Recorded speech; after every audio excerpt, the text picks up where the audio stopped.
လုံးပဲမင်္ဂလာပါအားလုံးနဲ့ဒီနေ့မှာပြန်လဲတွေ့ရတဲ့အတွက်အထူးပဲဝမ်းသာတယ်ဒီနေ့မှာဖခင်စကားအားဖြင့်သင်အထူးကောင်းချီးရမယ်လို့ယုံကြည်တယ်ဖခင်သခင်ရဲ့စကားအားဖြင့်ကျမတို့ဟာနေ့တိုင်းမှာအသက်ပြုပြင်ခြင်းကိုခံရတာဖြစ်တယ်ဖခင်သခင်ရဲ့စကားအားဖြင့်ကျမတို့ရဲ့အသက်တာကျမတို့ရဲ့မိသားစုကျမတို့ရဲ့တိုင်းနိုင်ငံကျမတို့ရဲ့လုပ်ငန်းတွေမှာအများအားထူးခြားပြောင်းလဲတာဖြစ်တယ်ကျမတို့လိုအပ်တာဖခင်ရဲ့စကားဖြစ်တယ်အာမင်အကြောင်းမလို့ကျမတို့ဖခင်သခင်ရဲ့စကားကိုကြားဖို့ရန်အတွက်ကြားလို့ရနိုင်တဲ့နေရာကိုရောက်လာဖို့လိုတယ်အဲ့တော့ဒီနေ့မနက်မှာဖခင်သခင်ရဲ့စကားကိုကြားဖို့ရန်အတွက်ရောက်လာတဲ့သူတယောက်ချင်းစီတိုင်းသင်တို့ကိုဖခင်သခင်အထူးကောင်းချီးပေးပါစေဒီနေ့ဟာသင်ရဲ့နေ့ရက်ဖြစ်တယ်ဒီနေ့မှာဖခင်ခင်သင်ကိုလမ်းပြမယ်ဒီနေ့မှာသင်မကြားရဘူးသေးတဲ့သတင်းကောင်းအသက်တွေသင်ထပ်ပြီးမှကြားရမယ်ဖခင်ခင်ဒီနေ့မှာသင်အတွက်သင်ရဲ့မိသားစုအထူးသဖြင့်သင်ရဲ့မိသားစုသင်ရဲ့လုပ်ငန်းသင်ရဲ့အသက်တာထဲမှာဖခင်သခင်နမိတ်လက္ခဏာအသက်ကိုလုပ်ပေးမှာဖြစ်တယ်အာမင်ကျွန်မဒီနေ့မှာ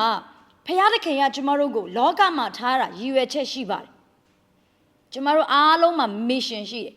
ကျမတို့အားလုံးရဲ့ mission ကဖခင်သခင်သူ့နိုင်ငံတော်ကိုကျယ်ပြန့်စေဖို့ရန်အတွက်ဒီလောကကြီးမှာဒီကမ္ဘာမြေကြီးဒီလောကကြီးမှာကျမတို့အားလုံးဟာဖခင်ရဲ့နိုင်ငံတော် system နေရာမှာကိုဒီလောကကြီးထဲမှာချပြဖို့ရန်အတွက်ဖခင်ကကျမတို့ဒီ mission ကိုလုပ်ဖို့ရန်အတွက်ခေါ်ထားတယ်ကျမတို့ဒီ mission ထဲမှာသွားလာဖို့လိုတယ်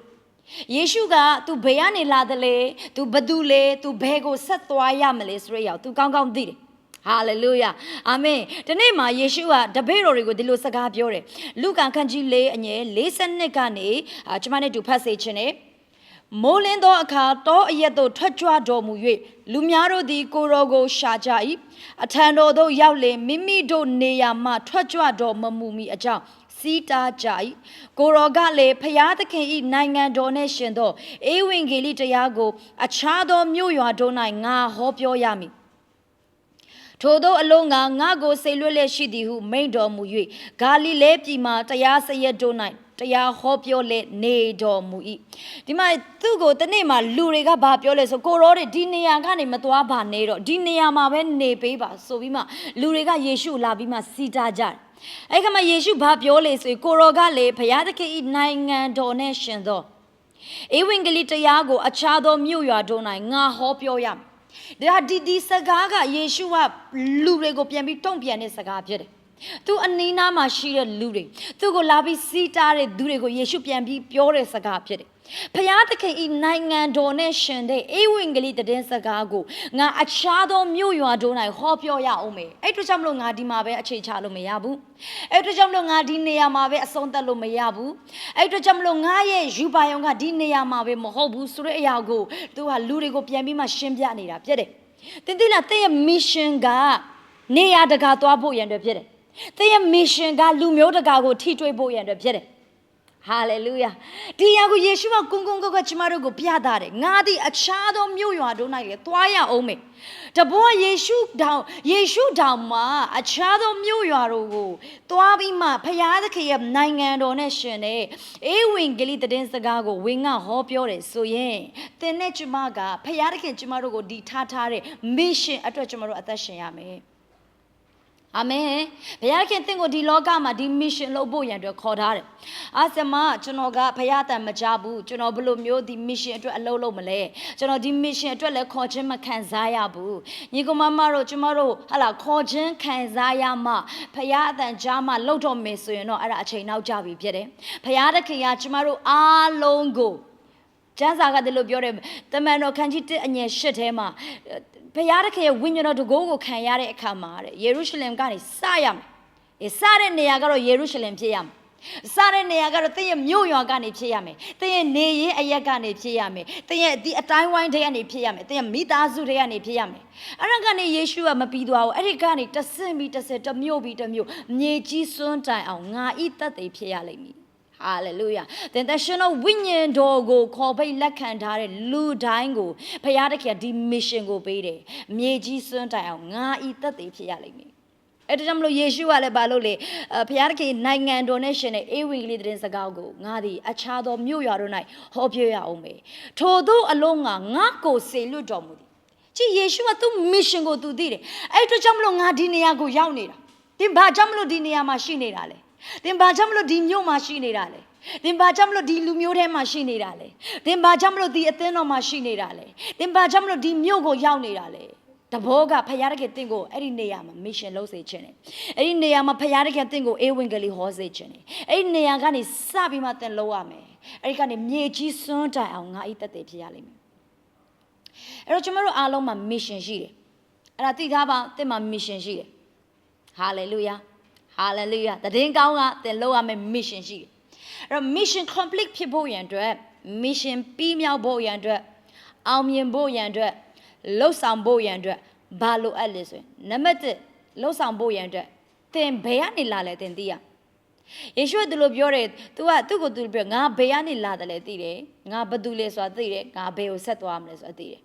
အဲ့တော့နံပါတ်1သင်ဘယ်ကနေလာလဲသိရအဲ့တော့ယေရှုကလူတွေကိုပြောတယ်ငါဒီကောင်းကင်ကလာတဲ့အသက်မဟုတ်ဖြစ်တယ်လို့ပြောတယ်တဘောက तू ကောင်းကင်ကလာတယ်ဆိုတာ तू သိတယ်ဟေးသင်ရဲ့ DNA ကကောင်းကင်ရဲ့ DNA ဖြစ်တယ်ဟာလေလုယာမြေကြီးရဲ့ DNA မဟုတ်ဘူးမှန်တယ်ဒီခန္ဓာကိုယ်ကတော့မြေကြီးနဲ့ဖန်ဆင်းထားတယ်တိဆောက်ခြင်းခံရတယ်ပြုပြင်ခြင်းခံရတယ်ဒါပေမဲ့သင်အထဲက DNA ကမြေကြီး DNA မဟုတ်သင်အထဲက DNA ကတန်ရှင်တော်ဝိညာဉ်တော်ဖရာသခင်ရဲ့ DNA ဖြစ်တယ်အားကြောင့်သင်ဘယ်ကနေလာလဲသင်သိရမယ်အကယ်သင်ဘယ်ကနေလာတယ်လဲသင်သိပြီဆိုရင်နောက်ထပ်သင်ဘာလို့လဲသိလာမယ်ယေရှုကကောင်းကင်ကလာတဲ့အသက်မဟုတ်ဖြစ်တယ်ကောင်းကင်ကလာတယ်ဆိုတာသိထားတဲ့အတွက်ကြောင့်မလို့သူ့ကိုယ်သူဖရာသားဆိုတာကိုသိတယ်ဟာလေလုယာဟိုဂျလေဘီမဟုတ်ဘူးကောင်းကင်ကလာတဲ့ဂျလေဘီမဟုတ်ဘူးသင်ဟာကောင်းကင်ကလာတဲ့ဖခင်ရဲ့ DNA နဲ့သူအသက်ရှင်မဲ့လောကမှာဖခင်သားဖြစ်တယ်အဲကြောင့်သင်ဘသူလဲသိပါကြည့်အချို့အချိန်မှလေသင်ဘသူလဲဆိုတော့မသိချင်းကသင်ကိုဆုံးရှုံးမှုဖြစ်စေတယ်အဲသင်ဘသူလဲဆိုတော့သိချင်းအဖြစ်ပြောင်းလဲမှုတွေများစွာဖြစ်နိုင်တယ်အဲကြောင့်သင်ဘသူလဲဆိုတော့ကိုသိပါသင်ဘသူလဲဆိုတော့ကိုသိချင်းကအချို့သောပြဿနာတွေကိုသင်ဖြေရှင်းစရာမလိုဘူးအလိုလိုနေရင်အဲ့ဒါကဖြေရှင်းပြီးသားဖြစ်တယ်ဟာလေလုယာအဲ့ဒါသင်ဘသူလဲဆိုတော့သိဖို့လိုတယ်နောက်တစ်ခုသင်ဘယ်ကိုသွားရမလဲကိုသိဖို့လိုတယ် mission complete ဖြစ်ဖို့ကျွန်မပထမဆုံးချက်ကိုပြန်ပြောချင်တယ်သင်ဘယ်ကနေလာလဲဆိုတာသိပါဒုတိယအချက်သင်ဘသူလဲဆိုတော့သိပါနောက်ဆုံးအချက်အနေနဲ့သင်ဘယ်ကိုဆက်သွားရမလဲအဲ့ဒီ mission အတွက်သင်ဘာလုပ်ရမလဲသင်သိဖို့လိုတယ်အဲကြောင့်ယေရှုကသိတယ်ယေရှုက तू ဘာအတွက်လာတယ်လဲဆိုတော့ तू ကောင်းကောင်းသိတယ်ဘယ်ကိုဆက်သွားရမလဲ तू ကားတိုင်းကိုတက်ရမယ်ကားတိုင်းတက်ဖို့ရန်အတွက်စီးတာတဲ့လူတွေအများကြီးရှိတယ်သူရဲ့အရင်နှီးဆုံးတပည့်တော်တွေကလည်းစီးတာတယ်ကိုတော်ရေမသွားပါနဲ့အသိမခံပါနဲ့မသွားပါနဲ့ကားတိုင်းကိုမတက်ပါနဲ့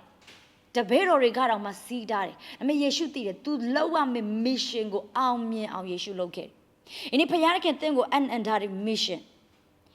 နဲ့အများရှိတယ် mission လို့ပြောတဲ့အခါမှာကျမဟလာခေါင်းစဉ်တစ်ခုအောက်ကိုပဲမမြင်စေချင်ဘူး mission ရဲ့အောက်မှာများစွာရှိတယ်ဘုရားခင်သင်ကိုထည့်ထားပေးတဲ့ဝန်တာတွေများစွာရှိတယ်အချို့တွေဘုရားခင်ကမိဘမဲတွေမုတ်ဆိုးမတွေအတွက်ဝန်တာစိတ်ထည့်ပေးထားတယ်အဲ့ဒါသင်အတွက် mission ဖြစ်တယ်ပြီးမြောက်အောင်လုပ်ပါအာမင်အချို့တွေကပညာရေးဖက်မှာဘုရားခင်ကသူတို့ကိုဝန်တာစိတ်ထည့်ပေးထားတယ်အဲ့ပညာရေးလောကမှာအောင်မြင်အောင်လုပ်ပါပညာရေးလောကမှာပညာသင်ကြားဖို့အခွင့်အရေးမရတဲ့သူတွေကိုကောင်းစွာအကျိုးပြုပါဘုရားခင်သင်ကိုအဲ့အတွက်ဝန်တာစိတ်ထည့်ပေးထားတယ်အဲ့ဒါသင်ရဲ့ mission ဖြစ်တယ် mission ကို complete ဖြစ်စေပါနောက်အချို့တွေကအမှုပညာပိုင်းဆိုင်ရာမီဒီယာပိုင်းဆိုင်ရာအစိုးရဖက်ဆိုင်ရာနိုင်ငံတော်ရဲ့အရေးကြီးတဲ့ကဏ္ဍတွေမှာလောက်ရတဲ့သူတွေဘုရားကလူတိုင်းကိုဝန်တာစိတ်အမျိုးမျိုးထည့်ပေးတယ်အဲ့ဒီဝန်တာစိတ်ကသင်ရဲ့ mission ဖြစ်လာမယ်ဟာလေလုယာအဲ့ဒီဝင်တာကလေဒီတိုင်းနဲ့ထွက်လာတာမဟုတ်ဘုရားကတင့်ကိုအဲ့ဒါကိုလှုပ်စေချင်တာအဲ့ဒါနဲ့ပတ်သက်ပြီးဘုရားကတင့်ဝင်တာစိတ်ထည့်ပေးတယ်ဆိုတော့ဘုရားအဲ့ဒါနဲ့ပတ်သက်ပြီးတင့်ကိုလှုပ်စေချင်တာဖြစ်တယ်အဲကြောင့်တင့်ရဲ့ဝင်တာစိတ်ကဒီတိုင်းဖြစ်လာတာမဟုတ်ဘုရားကတင့်ကိုလှုပ်စေချင်တဲ့အရာဖြစ်တယ်အဲ့ဒါကိုစတင်ပြီးလုပ်ပါအဲ့ဒါကိုစတင်ပြီးအကောင့်ထဲဖော်ပါဟာလေလုယာအာမင် mission ကိုအောင်မြင်အောင်လှုပ်ဆောင်တော်သူဖြစ်ပါစေယေရှုကအငယ်44မှာဗာပြောလေထို့သောအလုံးငါငါကိုစေလွတ်လက်ရှိသည်ဟုမိန့်တော်မူ၍ဂါလိလဲပြည်မှာတရားစရတို့၌တရားဟောပြောလေနေ၏လူကာခန်းကြီးငါအငယ်16မှာလေကိုတော်သည်တောအရက်သို့ကြွ၍ဆုတောင်းလေရှိတော်မူ၏အဲ mission ကို complete ဖြစ်ချင်နေဆိုရင်သင်ဆုတောင်းခြင်းရှိဖို့လို့ဆုတောင်းခြင်း life ကသင်ကိုကောင်းကင်ရဲ့အကူအညီကိုရစေတယ်စိတ်ချမှုရစေတယ် mission မှာအောင်မြင်ဖို့ဆိုတာကသင်ကိုယ်တိုင်ကစိတ်ချမှုရှိဖို့လို့အောင်မြင်တဲ့သူတွေကလေသူတို့ကိုသူတို့မယုံသင်္ကာနဲ့သူတို့ကိုသူတို့ယုံကြည်မှုမရှိတဲ့ပုံစံနဲ့အောင်မြင်လာတာမဟုတ်ဘူးအောင်မြင်တဲ့သူတွေအားလုံးကသူတို့ကိုသူတို့ယုံကြည်စိတ်ချမှုရှိတယ်ဒီရငါလုပ်ရအောင်မယ်တစ်ခါလုပ်လို့မအောင်ဘူးသူတို့စိတ်ထဲမကြဘူးနောက်တစ်ခါလုပ်ရအောင်မယ်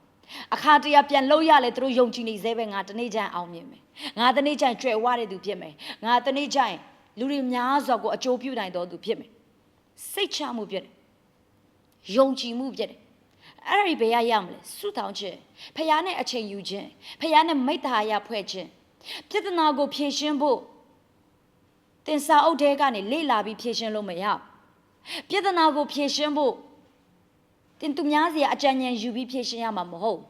ပြဿနာကိုဖြေရှင်းဖို့အကောင်းဆုံးနည်းလမ်းကဘာလဲသိလားအရင်ဆုံးဖခင်တခင်နဲ့အချိန်ယူခြင်းဖြစ်တယ်ယာကုပ်ကပြဿနာကိုဖြေရှင်းဖို့ရန်အတွက်စဉ်းစားကြည့်ယာကုပ်ရဲ့ဘဝက तू မနှက်ဖြန်ဆိုတဲ့နေ့ရောက်ရင် तू အရန်ကြောက်ရတယ်သူ့အကိုနဲ့ तू ရင်ဆိုင်ရမယ်နောက်ပြီးတော့သူ့ရဲ့အနောက်မှာသူ့ရဲ့ဦးလေးဖြစ်တဲ့လာဗန်ကသူ့နောက်ကိုလိုက်လာတယ်အဲ့တော့ तू ကဂျားထဲမှာညစ်နေတယ်ဒီရောက် तू ဘယ်လိုဖြေရှင်းရမလဲ तू မသိဘူးဘယ်လိုမျိုး तू စကားပြန်ပြောရမလဲမသိဘူးဘယ်လို तू လှုပ်ဆောင်ရမလဲ तू မသိဘူးအဲ့ပြဿနာကိုဖြေရှင်းဖို့အကောင်းဆုံးနည်းလမ်းကဘာလဲအရင်ဆုံးဖခင်နဲ့အချိန်ယူခြင်းဖြစ်တယ်ဖခင်နဲ့အချိန်ယူခြင်းအထဲမှာတင့်ကိုတင်တီဆောက်ရအဲ့ဒါကတင့်ဘဝရဲ့အောင်မြင်ခြင်းဖြစ်တယ်အဲ့ဒါကတင့်ဘဝရဲ့တိုးတက်စေတဲ့အရာဖြစ်တယ်အဲ့ဒါကတင့်ဘဝရဲ့ပြောင်းလဲပေးခြင်းတွေဖြစ်လာလိမ့်မယ်အာမင်ဟာလေလုယာအဲ့တင့်ရဲ့ mission complete ဖြစ်ဖို့နံပါတ်တင်ဆုတောင်းရမယ်တင်ဖခင်နဲ့အချိန်ယူဖို့လိုတယ်တင်ဖခင်နဲ့တွာလာဖို့လိုတယ်ဟာလေလုယာအဲ့တော့ဘုရားတခင်ကို mission ရှိတယ်ဘုရားကတဲ့ကိုအနန္တတဲ့ mission တွေရှိတယ်အဲ့ရကိုပြီးမြောက်အောင်လုပ်ပါအဲ့ဒါကိုအောင်မြင်အောင်လုပ်ပါ mission ကိုအောင်မြင်စွာလှုပ်ဆောင်နိုင်တော်သူဖြစ်ပါစေနှုတ်ကပတ်တော်အပြည့်ကျွန်မကောင်းချီးပေးခြင်းနဲ့အရောက်ချင်းစီတိုင်းဘုရားတခင်ထူကောင်းချီးပေးပါစေ